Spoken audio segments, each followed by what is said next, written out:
आइए, आपका स्वागत है ई ट्यूशन के चैनल पे। और मैं हूँ विश्वजीत कुमार। इंडियन पॉलिटी हम पढ़े थे, तो हमने लास्ट क्लास में जो है देखा था कि किस तरह से 1857 के विद्रोह के बाद ईआईसी को जो है धक्के मार के भगा दिया गया था। और अब एक बार हम लोग रिवीजन कर लेते हैं, ठीक है। रिवीजन करके फिर जो है हम आगे बढ़ेंगे और फिर हम देखेंगे कि किस तरह से जो है आपका 1857 के बाद की घटनाएं घटित। तो आइए रिवीजन, इसको आप याद रख के चलेंगे। जो आपका था क्या कहते हैं, 1857 में पलासी की लड़ाई हुई और जो 1757 में, तो इसको याद रखने का तरीका है 1857 का विद्रोह आप जानते हैं। इसमें माइनस कर दीजिए कितना, 100 साल। 100 साल हो गया 1757। कुल मिला के घटनाएं कहां से कहां तक आई, 1757 से 1857। ये 100 साल का समय हुआ जो जिसमें कि ईआईसी जो है ऊपर भी गई और नीचे भी आई, और नीचे ऐसी आई कि यहाँ पे आके खत्म हो गई। ठीक है, तो 1757 को पकड़ लीजिए। 1757 से 7 साल लग गया था। 1764 बक्सर की लड़ाई हो गया, ये फाइनल काम खत्म। यहाँ पे जो है जो मुगल शासक थे और ये सब जो भी जहां भी जो है सबका मतलब कंट्रोल जो है, मुगल शासक अभी खत्म नहीं होंगे, वो 1857 में भी पार्टिसिपेट करेंगे। लेकिन जो है कंट्रोल जो है इधर अपने बंगाल के तरफ और उनके ईस्ट इंडिया कंपनी के ट्रेड पे, उनके दीवानी राइट से, ये सब मतलब उनका कंट्रोल बहुत कम हो गया। 1864 के बाद से जो है मोटा मोटा ईस्ट इंडिया कंपनी का पूरा एकदम फुल फोर्स वाला जो शासन। तो हमने रेगुलेटिंग एक्ट 1773 देखा, 1764 के बाद फिर 1784 देखा। याद रखे 73, 11 साल बाद 84, 84 के 9 साल बाद 1793, 11 साल 9 साल, तो ये 20 साल के अंतर में जो है आप याद करें 1773, यहाँ सब 20 साल वाला खेला चलेगा। 1773 20 साल कितना हुआ, 1793। तो 1793 से यहाँ से चार्टर एक्ट चालू हुआ और यहाँ क्या था, इधर रेगुलेटिंग एक्ट। ठीक है, बीच में जो है एक जो है 1784 आ गया था 9 साल में। 73, 84, 93, 93 के बाद क्या होगा, 20-20 साल में चार्टर एक्ट चालू हो जाएगा। 93, 1813, उसके बाद 1833, 53, 53 में खत्म। 53 के बाद अभी कुछ नहीं आएगा, अब सीधा गवर्नमेंट ऑफ इंडिया एक्ट 1858 आ जाएगा। याद रखने का आपका हो गया, 1773 से चालू हुआ 20 साल, 1793। उसके बाद यहां से चार्टर एक्ट चालू हुआ 1813, 1833 और 1853। बहुत आसान है, 73 से 20 साल 93, 93 के बाद 1813, 33, 53, और यहाँ जो है 1773 से 9 साल इधर कर लेंगे तो क्या हुआ,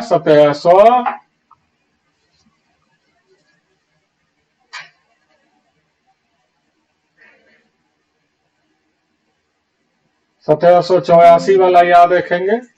11 साल जो है 73 से 11 साल, ठीक है। 1773 से 11 साल बाद 1784 आया, 1784 आया था। 1784 के 9 साल बाद जो है 11, 9, 20 साल यहाँ पे जो हम कह रहे थे, ठीक है। 11 साल यहां से 9 साल, ठीक है। ये 20 साल के दरमियान में, बीच में, ऑलमोस्ट बीच में आप कह लीजिए, ऑलमोस्ट बीच में एक दूसरा जो है रेगुलेटिंग एक्ट आया था।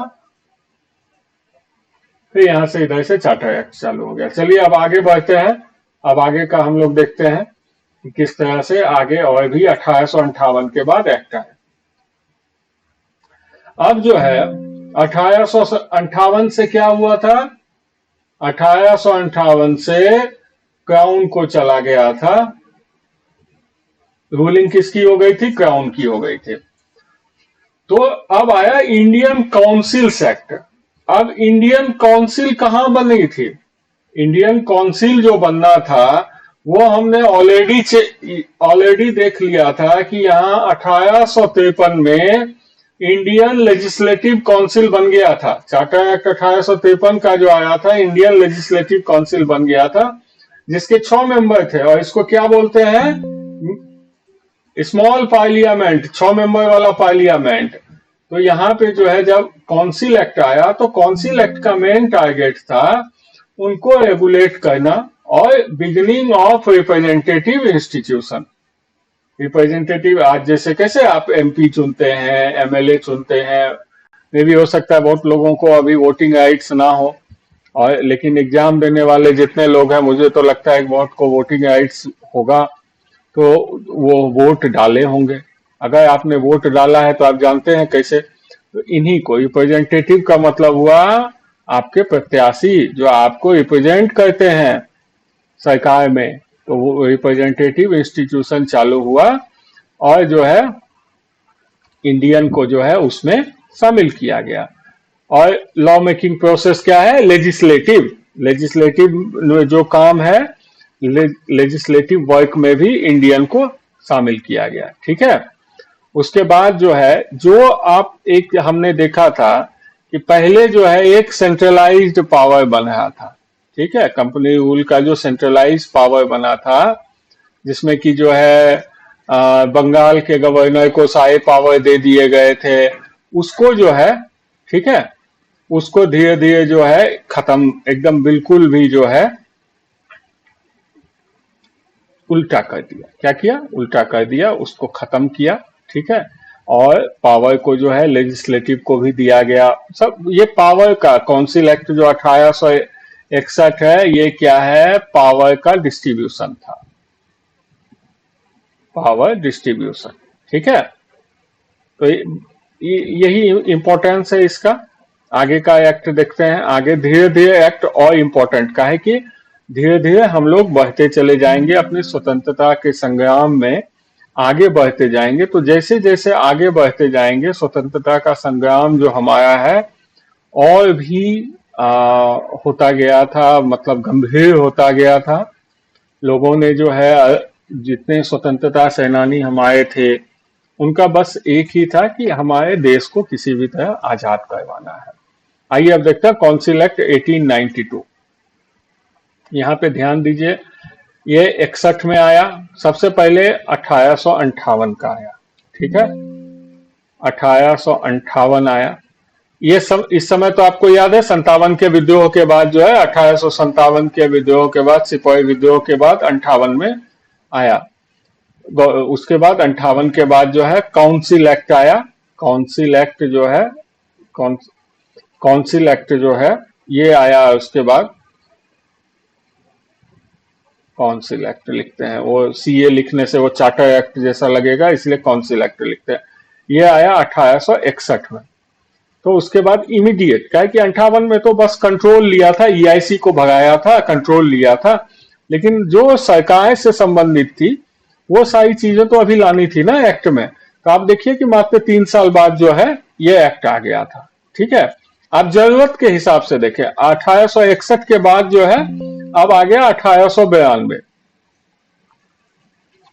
तो ये कितने साल चला? मोटा मोटी 31 साल। 1861 में जो लाया था वो 31 साल तक चलता है, 1892 तक चला। उसके बाद जो है क्या कहते हैं, जो रिप्रेजेंटेशन का आपका था, जो पहले इंट्रोड्यूस किया गया था, उसके बाद जो है वो सारी चीजों पे काम किया गया। लेजिस्लेटिव काउंसिल को बढ़ाया गया, नंबर ऑफ इंडियंस को जो है बढ़ाया गया। धीरे धीरे आप देखिए अब हो क्या है कि एक फ्रेमवर्क बन गया, एक बन गया कि भाई इंडियन को शामिल करना है। काहे की सरकार है, ये गवर्नमेंट वाली सरकार है, वो अब कोई ईआईसी का कंपनी रूल तो है नहीं। तो इनको तो दिखाना भी था ना कि हम जो है अपने, वहां पे ब्रिटेन में ऐसा नहीं था कि सब लोग जो है रॉबर्ट क्लाइव जैसे ही लुटेरे थे या दूसरे जो गवर्नर थे उनके जैसे अत्याचारी थे। कुछ ऐसे भी बुद्धिजीवी लोग थे जिनका, जो कि भारत के को स्वतंत्र जो होना चाहते थे हम लोग भारतीय, उस चीज के साथ वो सहानुभूति भी रखते थे। और वहां पे क्या है कि यूरोप में बाकी सब कंट्री भी आसपास एक दूसरे से जुड़े हुए थे, और दूसरी कंट्री जो कि इंग्लैंड के उपनिवेश के रूप में थी, वो शायद ही इंग्लैंड से आजाद होना चाहते थे। तो ये एक कंबाइंड सम्मिलित रूप से जो है बहुत सारी बातें सामने आ रही थी। इसलिए ब्रिटेन का क्राउन भी दिखाना चाह रहा था कि हाँ जी, हम भारतीयों को इस पूरे कानून व्यवस्था और इस कानून बनाने में, और जो है रिप्रेजेंटेटिव गवर्नमेंट के फॉर्मेशन, ये सब में भी हम बहुत जो है हेल्प मतलब पार्टिसिपेशन बढ़ा है उनका, उनको भी गवर्नमेंट की तरफ ले जा रहे हैं। तो इसलिए इंडियंस का नंबर जो है वो इंक्रीज किया। ठीक है, अब जो है उदाहरण स्वरूप जैसे गोपाल कृष्ण गोखले जी जो थे काउंसिल में, जो है वो उनसे जैसे लीडर्स का एंट्री हुआ, तो काउंसिल का जो है उनका दबदबा भी बढ़ा, और काउंसिल ने अपनी बातों को स्ट्रांगली रखना भी चालू किया। आइए अब 92 से आगे बढ़ते हैं। उसके बाद आया 1909 में।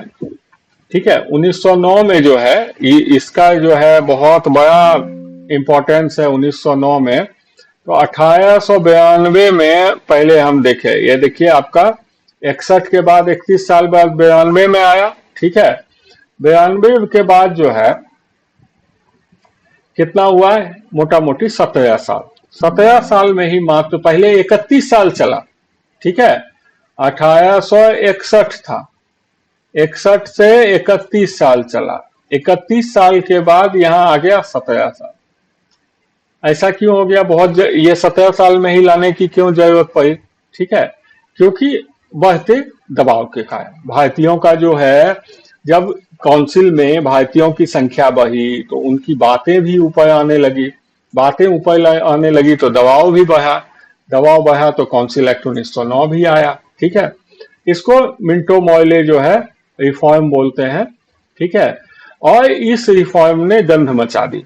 जो आज जो है हम हिंदू मुस्लिम सिख ईसाई अलग अलग धर्म, ये वो सारी बातें कहते हैं, ये है यहाँ पे, ये इनका था वो फूट डालो राज करो वाली नीति का ये बहुत बड़ा उदाहरण था कि इन्होंने कम्युनलिज्म को लाके उसके बाद जो है यहाँ पे सब अलग अलग रिप्रेजेंटेटिव बना के, और जो है इन्होंने धीरे धीरे इनके बीच की जो खाई, काहे कि कांग्रेस अभी बन चुका है।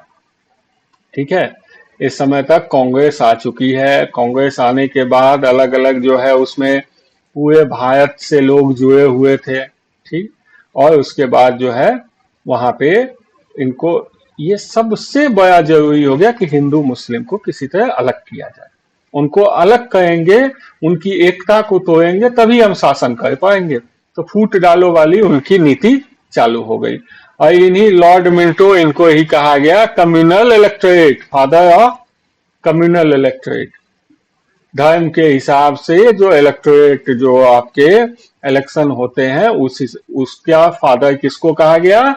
इनको मिंटो भाई साहब को कहा गया, लॉर्ड मिंटो को।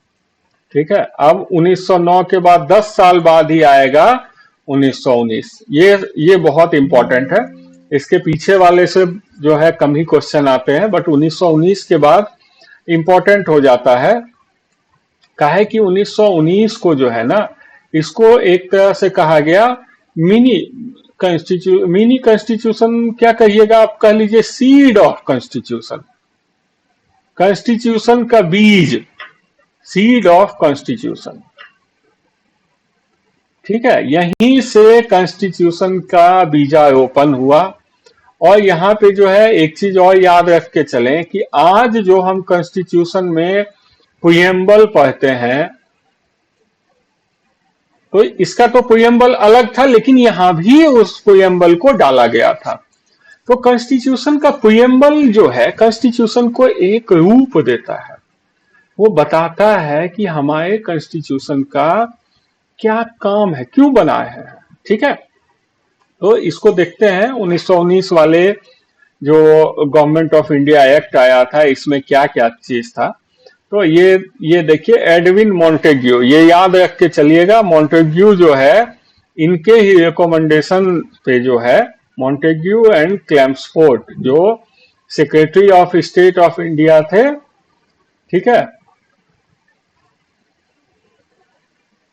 और उनके सहयोगी थे क्लेम्सफोर्ड। तो मॉन्टेग्यू क्लेम्सफोर्ड के रिपोर्ट के आधार पर जो है, ठीक है, तो ये दोनों याद रखने वाली चीज है, नाम याद रखिए, मॉन्टेग्यू एंड क्लेम्सफोर्ड। इनके नाम, इनके जो है इनका कमिटी था, इन्होंने एक ज्वाइंट रिपोर्ट दिया और रिपोर्ट के ही आधार पे 1919 का गवर्नमेंट ऑफ इंडिया एक्ट आया था, ठीक है।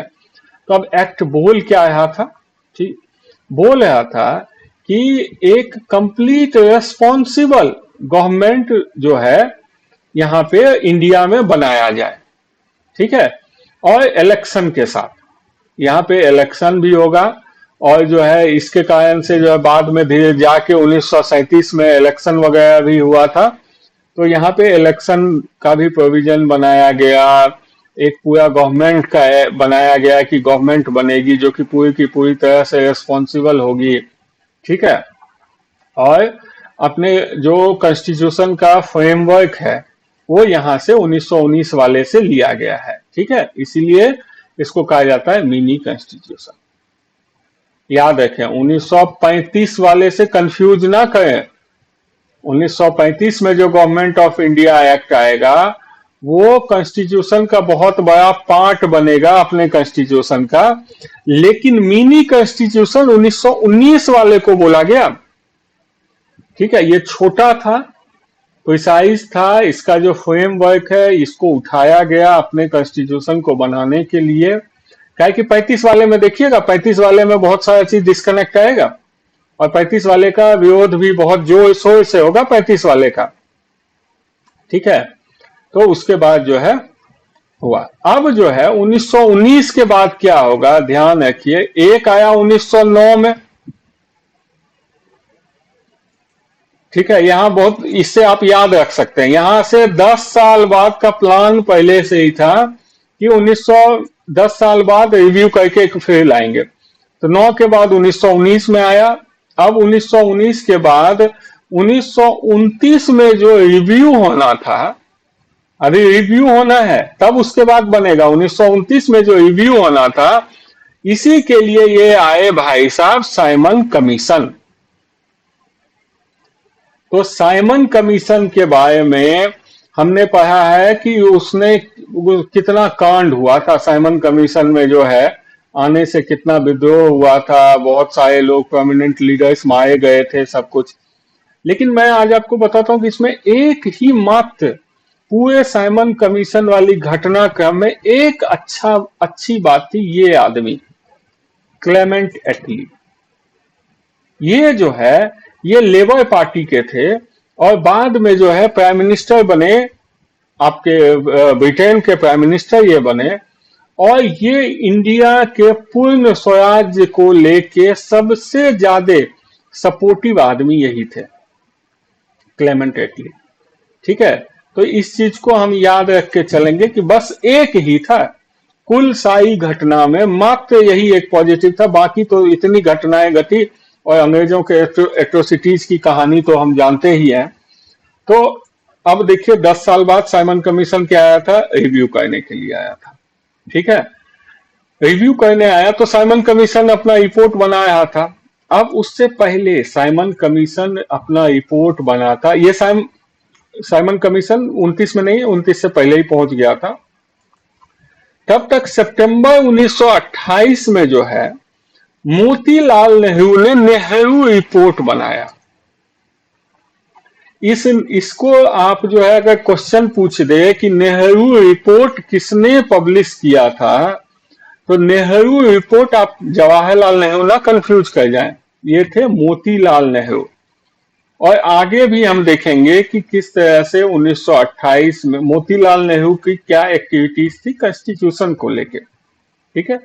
तो मोतीलाल नेहरू ने जब अपना रिपोर्ट पब्लिश किया तो जिन्ना, मोहम्मद अली जिन्ना, उन्होंने कहा कि भैया ये तो हिंदुत्व वाला रिपोर्ट है, एकदम हम नहीं मानेंगे। तो उन्होंने जो है अपना हिंदू डॉक्यूमेंट उसको डिक्लेयर किया और अपना जो है 14 पॉइंट ऑफ जिन्ना,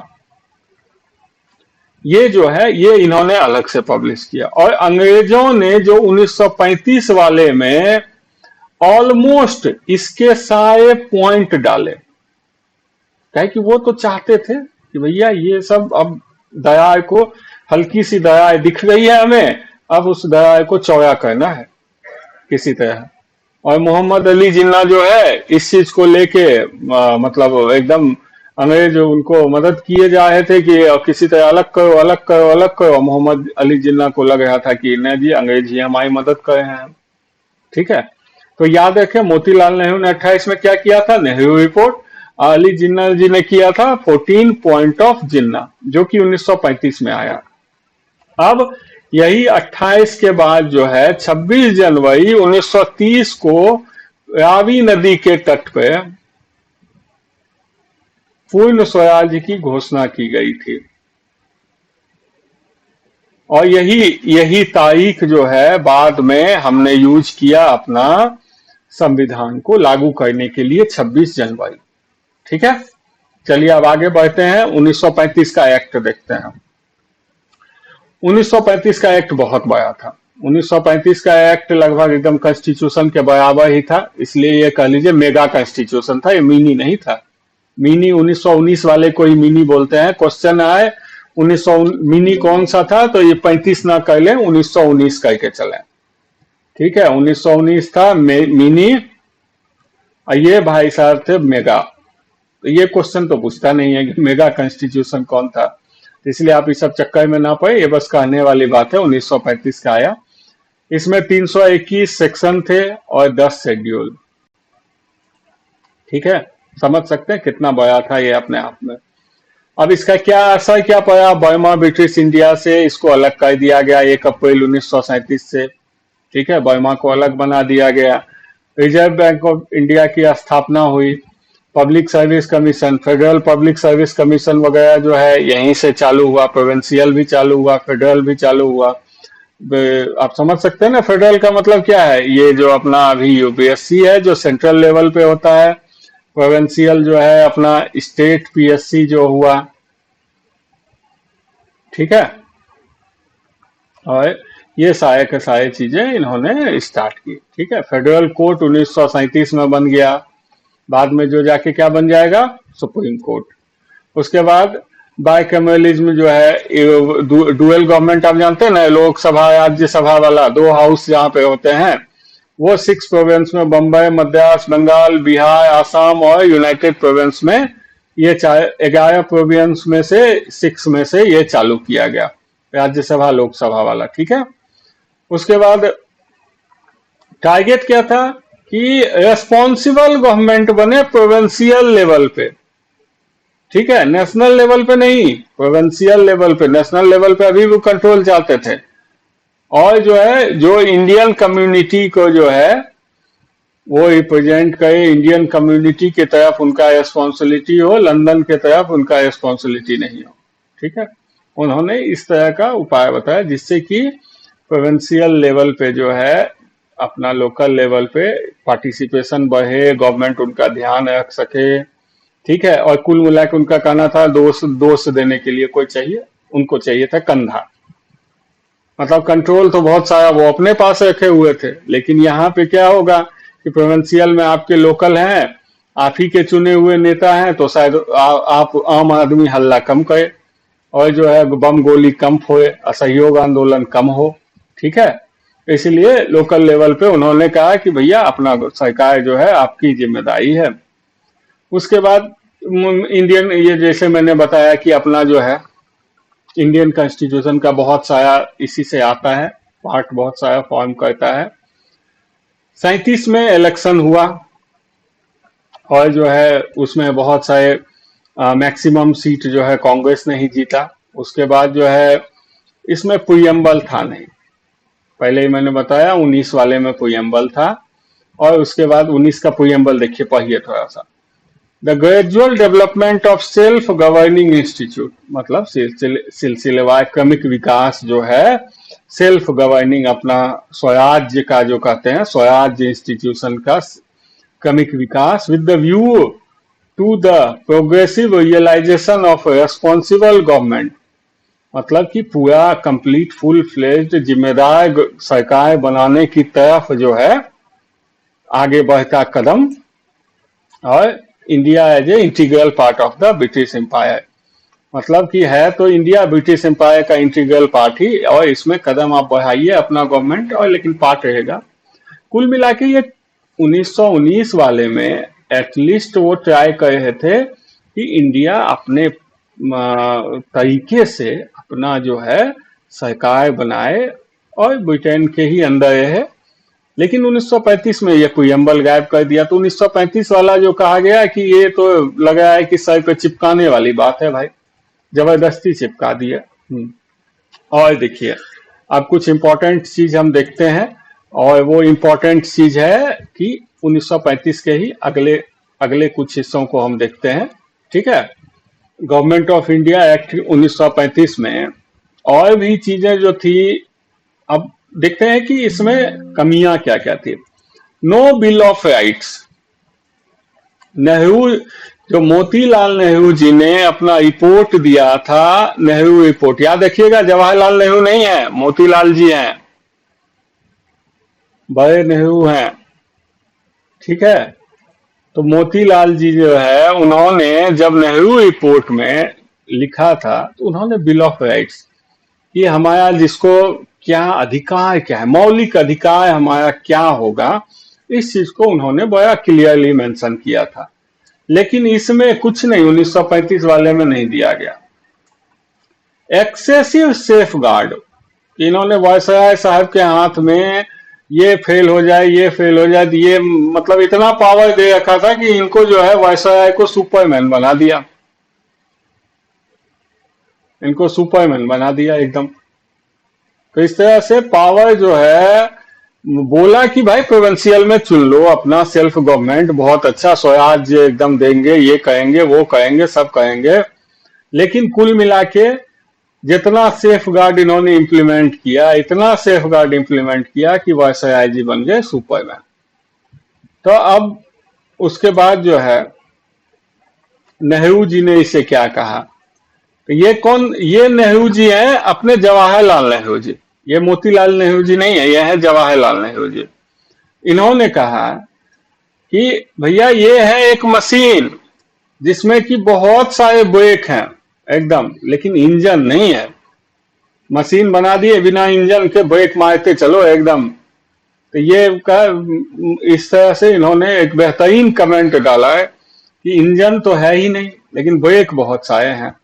और उसके बाद इन्होंने और कहा इसको चार्टर ऑफ स्लेवरी, ये जो है ये गुलामी का जो है एकदम चार्टर है। ठीक है, गुलामी का जो है एकदम चार्टर उन्होंने कहा। और जिन्ना जी ने इसे क्या कहा, जिन्ना जी ने इसे कहा कि सड़ा हुआ है एकदम, एकदम पूरा खराब है और एकदम किसी भी हालत में एक्सेप्टेबल नहीं है। मतलब कोई भी जो है 1935 वाले से एग्री नहीं था। ठीक है, एग्रीमेंट जीरो, काहे कि इसमें पावर देख रहे हैं, ब्रेक्स बहुत सारे, इंजन नहीं है, जब राइट्स आप दे नहीं है वो आदमी को, मेंशन कर नहीं है वो, खाली सेफ गार्ड लगाए हो तो कैसे काम चलेगा। तब देखिए प्रोविंशियल जो है क्या एक्ट में डाले गए थे, तो साइमन कमीशन के रिकमेंडेशन को मान लिया गया था। डायची मतलब डुअल शासन, उसको हटा दिया गया था। ठीक है, उसके बाद जो पोर्टफोलियो था, प्रोविंशियल पोर्टफोलियो था, जो मिनिस्ट्री का काम जो था, वो जो है मिनिस्टर्स को जो है प्रोविंशियल लेवल पे लेजिस्लेचर को उन्होंने दे दिया था। ठीक है, प्रोविंशियल गवर्नर किए गए थे, तो जो कि जैसे आज कैसे है, सीएम होते हैं स्टेट में, गवर्नर होते हैं, तो अगर जो है गवर्नर सेंटर को रिपोर्ट करते हैं, राष्ट्रपति को, प्रेसिडेंट को करते हैं रिपोर्ट। ठीक है, इस तरह से ऐसे कंट्रोल रहता है। अब जो है यहाँ पे वही हुआ कि responsible British government we are the viceroy, British government की तरफ गवर्नर का था जिम्मेदारी, और ये लेजिस्लेचर का था लोकल आदमी, जो अपने आपके जो है उस प्रोविंस के रेसिडेंट्स हैं, जो निवासी हैं, उनके तरफ था। और गवर्नर साहब का वायसराय जी की और सेक्रेटरी ऑफ स्टेट के थ्रू क्राउन को था। ठीक है। और जो है ये जो है रिकमेंडेशन जो है मिनिस्टर से रिकमेंडेशन एक्सेप्ट करते थे और इंटरवीन कर सकते थे बहुत ही बुरे समय के जब आ जाए, या ऐसा कोई लॉ आ गया जो कि पूरा का पूरा जो है केओस में डाल सकता है, मतलब पूरा कहते नहीं है हल्ला गुल्ला दंगा कर सकता है, ऐसे ऐसे कोई कानून अगर आ जाए तो वहां पे जो है उस चीजों को तब तब गवर्नर साहब कर सकते थे। अदरवाइज पावर जो है लेजिस्लेचर के हाथ में ही दे दिया गया था। अभी भी आप देख सकते हैं पावर किसके हाथ में है, जो हमारे चुने हुए जो एमएलएज हैं। ठीक है। और एमएलएज किसको चुनते हैं, ये हुआ मेंबर ऑफ लेजिस्लेटिव असेंबली, समझे। और उसके बाद जो है वो किसको चुनते हैं, सीएम को, चीफ मिनिस्टर को चुनते हैं। तो अपना स्टेट का पूरा पावर इनके हाथ में ही आता है और ये कुछ इमरजेंसी कंडीशन में गवर्नर जो है इंटरवीन कर सकते हैं। ठीक है। अब जो है प्रोविंशियल पोर्शन तो ठीक है, वो बाय डिफॉल्ट लागू हो गया, लेकिन जो फेडरल पोर्शन जो था, फेडरल पोर्शन क्या था कि जब हाफ ऑफ द स्टेट, जितने स्टेट थे उसमें से आधे आधी जो है एग्री करते हैं ये फेडरेशन के लिए। फेडरेशन वही था यूएस वाला टाइप का फेडरेशन, यूएस में स्टेट का कैसे फेडरेशन बना, उसी तरह यहाँ भी फेडरेशन का प्लान था। और वो जो है फेडरेशन जब वो एग्री करते हैं तभी फेडरेशन बनेगा, कोई उस पर एग्री हुआ नहीं। और उसके बाद जो है सेकेंड वर्ल्ड वार जो है कब तक स्टार्ट हो गया। सेकेंड वर्ल्ड वार स्टार्ट होने के बाद आपको पता ही है कि फिर तो सब लोग सेकेंड वर्ल्ड वार के ही पीछे लग गए। सेंटर में इस एक्ट से डायची इन्होंने डाला, प्रोविंस में हटा दिया, सेंटर में डाल दिया। ठीक है। उसके बाद जो है जो सेक्रेटरी ऑफ स्टेट थे थ्रू जो viceroy through governor general of India, 1858 से इनको क्या कहा जाने लगा था, वायसराय। ये याद रखेंगे, 1858 से पहले गवर्नर जनरल, 1858 के बाद वायसराय। ठीक है। उसके बाद जो है जो सेक्रेटरी ऑफ स्टेट कौन हुए, जो वहां पे ब्रिटिश पार्लियामेंट में चुने जाते थे। ठीक है। जो मेंबर होते थे पार्लियामेंट के, उनको एक को चुना जाता था सेक्रेटरी ऑफ स्टेट। वही जो है पूरा इंडिया, जैसे इंडिया के लिए चुना गया, वो इंडिया कंट्रोल कर रहा है। अब किसके थ्रू कंट्रोल कर रहा है, वायसराय थ्रू। वायसराय कहाँ है, इंडिया के अंदर। वायसराय यहाँ है, सेक्रेटरी ऑफ स्टेट हो सकता है यहाँ हो सकता है इंग्लैंड में बैठे हो। तो वायसराय के थ्रू वो अपना कंट्रोल करते थे। तो क्या कंट्रोल करते थे, देखिए फाइनेंशियल ऑब्लिगेशन, पैसा कौड़ी का जो मुद्दा था उसको अपने हाथ में रखा था। डिफेंस, फॉरेन अफेयर, उसके बाद ब्रिटिश इंडियन आर्मी को अपने पास रखा था, पैसा, डिफेंस, फॉरेन अफेयर। ठीक है। और उसके बाद जो है जो रिजर्व बैंक में की अपॉइंटमेंट होगा वो, ठीक है। एक्सचेंज रेट्स क्या होगा, रेलवे बोर्ड, रेलवे उस समय बड़ा हो रहा था, रेलवे बोर्ड। उसके बाद जो है फिनांस बिल जो है बिना गवर्नर जनरल के कॉन्सेंट के फिनांस बिल नहीं आ सकता था। तो कुल मिला के कंट्रोल तो यही था सारा, वायसराय के हाथ में जो है, उन्होंने सब कुछ वायसराय के थ्रू, सेक्रेटरी ऑफ स्टेट के हाथ में सब कुछ कंट्रोल में था। तो किस तरह का ये था, इन्होंने कहा कि हम तो आजादी दे रहे हैं भैया आपको, इसीलिए सबने इसका जोर शोर से विद्रोह किया था। ठीक है। तो अब जो है आज की क्लास को हम लोग यहीं पे एंड करते हैं, क्योंकि अब इसके बाद हम लोग अपने नए संविधान की ओर अब मूव करेंगे। अब जो है यहाँ पे आपका पुराने का इतिहास हमने देख लिया।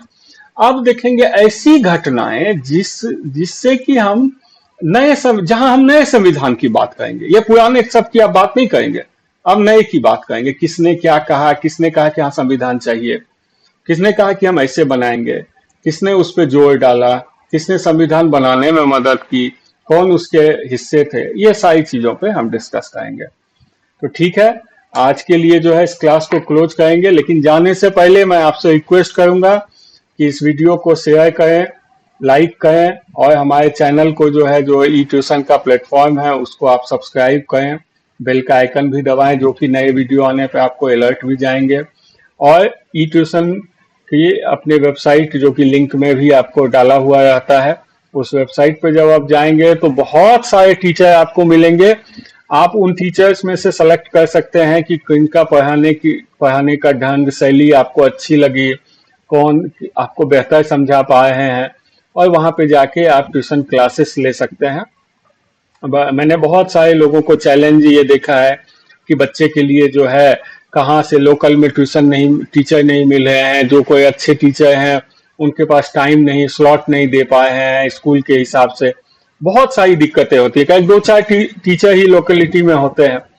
तो खास करके मैं पेरेंट्स से, स्टूडेंट से ये कहूंगा कि आप ई ट्यूशन के प्लेटफॉर्म पे एक बार देखें कि वहाँ पे टीचर्स की अवेलेबिलिटी, वो आपके किस ढंग से आपको समझा पाए हैं, और फिर वहाँ से आप ट्यूशन क्लासेस आप ले सकते हैं।